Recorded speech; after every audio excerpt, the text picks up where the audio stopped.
Hallo und herzlich willkommen zu diesem Teil meiner Webinarserie Die Rakete-Start auf Schweizerdeutsch. In dieser Webinarserie lernst du alles, was du wissen musst, wenn du darüber nachdenkst, mit Schweizerdeutsch lernen zu starten. Ich begrüße dich ganz herzlich zu diesem 4. Teil der Serie. Heute dreht sich alles um einfache Transformationsregeln, also wie du deine Hochdeutschkenntnisse ganz einfach ins Schweizerdeutsche übertragen kannst. Mein Name ist Naira. Ich bin Schweizerdeutschlehrerin und ich helfe Leuten wie dir dabei, sich in der Deutschschweiz endlich zu Hause zu fühlen, indem ich ihnen Schweizerdeutsch für ihren Alltag beibringe. Starten wir direkt mit einfachen Transformationsregeln. Achtung, es gibt bei diesen Regeln immer auch Ausnahmen, also die Regeln sind nicht ausschließlich immer anwendbar. Aber das weißt du ja, so ist es immer im Leben. Trotzdem sind diese Transformationsregeln eine sehr, sehr gute Grundlage, um mal mit Schweizerdeutsch zu starten. Die erste Transformation oder Umwandlung, die ich dir zeigen möchte, sind die Artikelverkürzungen. Du hast sicher schon gemerkt, auf Schweizerdeutsch benutzen wir nicht der, die, das, sondern wir kürzen diese Artikel ein bisschen ein. Das sieht dann zum Beispiel so aus. Der wird zu dr, also das E wird gestrichen. Die wird zu d, also I und E gestrichen. Und das wird zu z, also das A wird hier weggelassen. Diese Schreibweise, wie ich sie verwendet habe, oder diese Verkürzung, wird nicht von allen Menschen gleich gehandhabt. Je nach Dialekt, je nach Situation, je nach persönlichen Vorlieben werden die anders geschrieben. Du weißt ja, dass es im Schweizerdeutschen keine Rechtschreibung gibt, also gibt es hier auch keine Einheit, wie die geschrieben werden. Zum Beispiel hörst du für den männlichen Artikel sicher auch oft de, also das R weggelassen anstelle des Es, wie ich es mache. Oder für den sachlichen Artikel hört man auch oft nur s. Klingt sehr ähnlich wie z, ist einfach eine andere Schreibweise. Ich persönlich schreibe gern ds, dadurch erinnert die Form noch ziemlich genau an den Artikel aus dem Hochdeutschen und es macht für mich Sinn, es so zu schreiben. Also der Döff und der Döff ist genau das gleiche, beides ist Schweizerdeutsch, beides ist richtig, je nach Vorlieben der Person wird der Artikel anders verkürzt. Nun zu den unbestimmten Artikeln. Ein wird zu e, eine zu genau gleich, und ein zu es, also ein neutral, ein Kind zum Beispiel, es Kind. Im Hochdeutschen gibt es eine Veränderung bei den Artikeln, wenn wir vom Nominativ in den Akkusativ wechseln. Der Hund wird zu ich sehe den Hund. Im Schweizerdeutschen gibt es das nicht. Nominativ und Akkusativ haben die genau gleichen Artikel beim bestimmten Artikel. Das heißt, der bleibt der. Ich sehe der Hund. Beim Akkusativ, beim unbestimmten Artikel sieht das genau gleich aus. Auch einen haben wir nicht. Wir schreiben einfach a. Ich sehe a Hund. Was einige Leute machen, auch hier wieder nicht obligatorisch, ist n sagen. Also ich sehe einen Hund. Das erinnert ein bisschen an den Akkusativ aus dem Hochdeutschen. Kannst du gern machen, wenn du diesen Akkusativ behalten möchtest, sage ich mal, ist aber absolut nicht nötig. Ich persönlich sage, ich sehe einen Hund. Dativ wiederum haben wir ein paar Artikel, die man sich merken muss. Dem wird zu also das D wird weggelassen und der, das ist weiblich Dativ, wird zu R. Also mit Hung, maskulin, aber auch sachlich, mit Kind und für feminin im Dativ mit Frau. Der unbestimmte Artikel im Dativ sieht dann so aus, mit Hund oder mit Katz. Diese Artikel sind sicher hilfreich, wenn du sie dir merken kannst.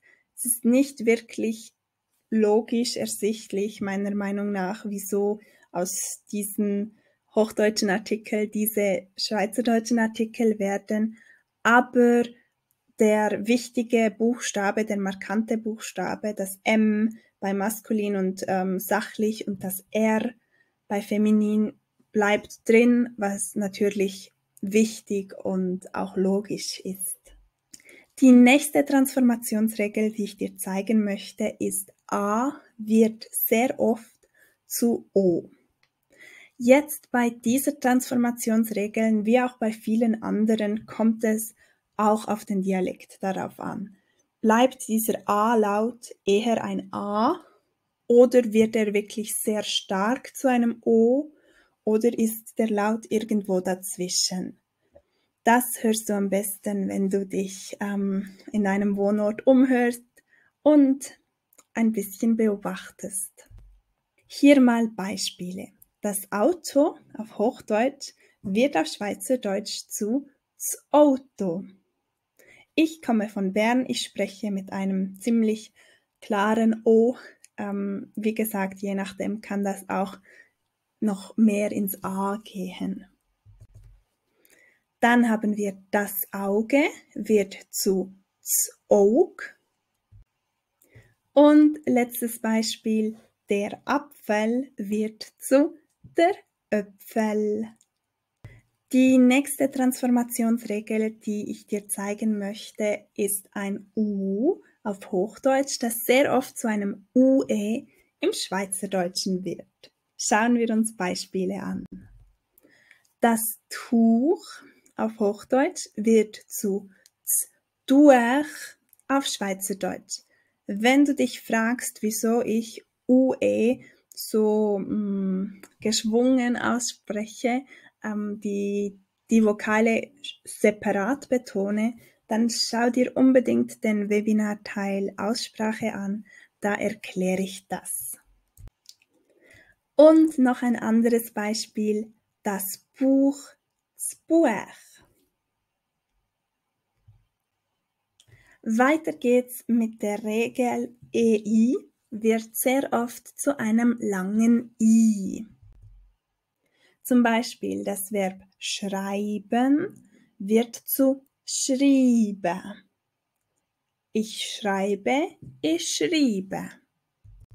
Oder ein Beispiel mit einem Nomen, der Preis wird zu der Preis. Und nochmal ein Verb zum Schluss. Bleiben auf Schweizerdeutsch ist bliebe. Ich persönlich schreibe das auch gern mit 2 I, damit man wirklich gleich beim Lesen merkt, dass das ein langes I ist. Aber auch hier wieder, es gibt keine Rechtschreibung.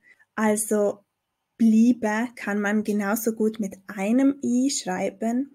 Was auch sehr, sehr häufig passiert und viele gern machen, ist lange Is als Y zu schreiben. Zum Beispiel Zit, die Zeit, Zit, wird super gern mit einem Y geschrieben, also Z-Y-T. Hast du wahrscheinlich auch schon gesehen. Dann kommen wir zu AU, wird zu einem langen U. Gerade bei dieser Regel möchte ich nochmal betonen, dass es natürlich viele Ausnahmen gibt. Und wenn AU am Anfang von einem Wort steht, dann passiert das nie. Also diese Transformationsregel bezieht sich nur auf AUs, die in der Mitte des Wortes stehen. Ich zeige dir Beispiele. Das Haus auf Hochdeutsch wird zu Hus auf Schweizerdeutsch. Oder die Maus wird zu Mus auf Schweizerdeutsch. Und noch ein Beispiel mit einem Verb. Die Vorsilbe auf nehme ich nämlich aus dieser Aussage, die ich vorhin gemacht habe, hinaus. Wenn es nämlich um die Vorsilbe geht, auf vor einem Verb, dann verändern wir AU zu UU. Also aufladen wird zu aufladen. Hier als Vorsilbe können wir diese Transformation nutzen, aber nicht zum Beispiel bei das Auge, das wird nicht zu Zuge. Nein, das hatten wir schon vorhin. Da nehmen wir das A und transformieren es zu einem O, zu Aug. Gut, ich weiß, das ist ein bisschen verwirrend, aber merk dir, eigentlich AU wird oft zu UU, nicht am Anfang eines Wortes, vor allem nicht am Anfang eines Nomens, aber als Vorsilbe eines Verbs, ja, da wird es zu UU. Dann die nächste Transformationsregel, EÜ und AÜ werden zu ÜÜ. Jetzt, wieso habe ich EU und AÜ geschrieben? Es geht hier nämlich um den Laut, den man hört. Es geht um diesen Laut Öi, Öi. Der kann auf Hochdeutsch entstehen, wenn EU oder wenn AÜ geschrieben wird. EU als EU ausgesprochen wird nicht zu ÜÜ. Es geht wirklich um diesen Laut, den man hört, Öi. Ich zeige dir Beispiele. Die Läuse, auf Hochdeutsch hörst du den Öi-Laut, die Läuse wird zu Lüs. Keine sehr schönen Tiere, finde ich. Oder ein anderes Beispiel, das Werkzeug, auch wieder der ÖI-Laut, wird zu Zwergzüg. Jetzt kommen wir zu einer ein bisschen einfacheren und simpleren Transformation. EN wird meistens zu E verkürzt auf Schweizerdeutsch. Das ist wichtig am Ende von Partizipien zum Beispiel. Ich bin weggegangen, ich bin weggegangen, ein offenes A am Schluss. Das passiert aber auch oft bei Pluralformen von Nomen. Die Schneeflocken hier als Beispiel wird zu Schneeflocke, Schneeflocke. Oder ganz einfach beim Infinitiv, bei der Grundform von Verben. Hier haben wir immer dieses N, das gelöscht wird, sodass aus helfen, helfe wird. Wenn du dich hier wieder fragst, wieso spreche ich dieses E am Ende wie ein A aus, dann verweise ich dich gern nochmal zum Webinar Die Aussprache im Schweizerdeutschen, da gibt's mehr Infos dazu. Die Schweizer lieben diese Form, so lautet ein Vorurteil, ein Stereotyp, den du sicher schon gehört hast, diese Li-Form. Grundsätzlich bezeichnet die Li-Form etwas Kleines, genauso wie die Chen-Form im Hochdeutschen. Also alles mit Chen wird zu Li im Schweizerdeutschen. Das Mäuschen, also eine kleine Maus, wird zu Zmüsli im Schweizerdeutschen. Oder das Mädchen wird zu Zmeitli auf Schweizerdeutsch. Dann zu einer weiteren Transformationsregel. Ung als Endung von Nomen wird zu ich auf Schweizerdeutsch. Zum Beispiel die Prüfung, die Prüfung auf Schweizerdeutsch. Oder die Überraschung, die Überraschung. Achtung, es gibt 2 Wörter, bei denen ist es ganz wichtig, dass du diese Transformation nicht machst. Und zwar ist das Entschuldigung, das bleibt auch Schweizerdeutsch Entschuldigung. Und Achtung, das ist auf Schweizerdeutsch Achtung. Also, bei diesen 2 Wörtern merkt ihr, macht diese Transformation nicht. Kommen wir noch zu einer ganz allgemeinen und grundsätzlichen Transformationsregel. Ja, Regel ist eigentlich das falsche Wort, eine Tendenz würde ich es nennen. Konsonanten am Ende von kurzen Wörtern werden tendenziell eher weggelassen. Zum Beispiel statt bin sage ich b. Das N am Ende wird weggelassen. Hier ist es mir aber auch wieder ganz, ganz wichtig zu erwähnen, dass nicht alle Dialekte, nicht alle Kantone das gleich machen. Zum Beispiel wird in Zürich eher weniger weggelassen. Da sagt man zum Beispiel, ich bin krank, also von ich bleibt das CH, bei bin bleibt das N, es bleibt eigentlich alles bestehen, während man dann in Bern zum Beispiel eher sagt, ich bin krank, also das CH von ich und das N von bin wird weggelassen. Also ja, es ist ein Merkmal der schweizerdeutschen Sprache, dass Konsonanten am Ende von kurzen Wörtern eher weggelassen werden. Das ist aber auch abhängig vom Dialekt, ob das mehr oder weniger stark gemacht wird.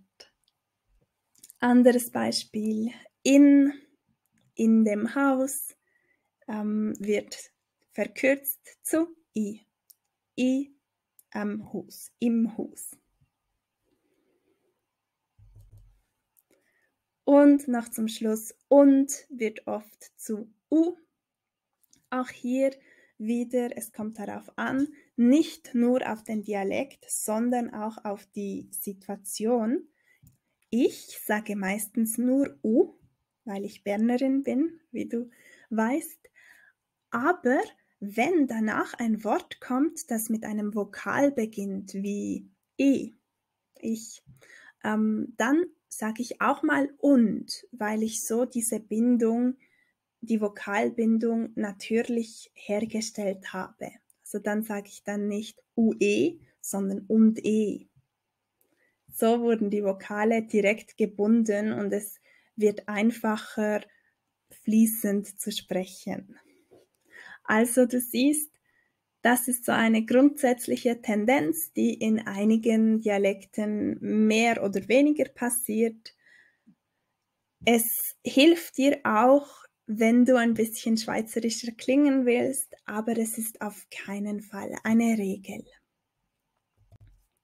Gut, wenn du jetzt überzeugt bist, dass du gerne Schweizerdeutsch für deinen Alltag lernen möchtest, dass du endlich deine Mitstudierenden, deine Nachbarn und so weiter verstehen möchtest und du Hilfe dabei brauchst, deinen Dialekt zu finden, also Schweizerdeutsch für deinen Dialekt zu lernen, dann empfehle ich dir von Herzen meinen Schweizerdeutsch Online-Kurs Himogügeli. Du findest darin alles, was du brauchst. Den Link findest du in der Videobeschreibung und wenn du Fragen hast, schreib mir gern. Ich bin für dich da.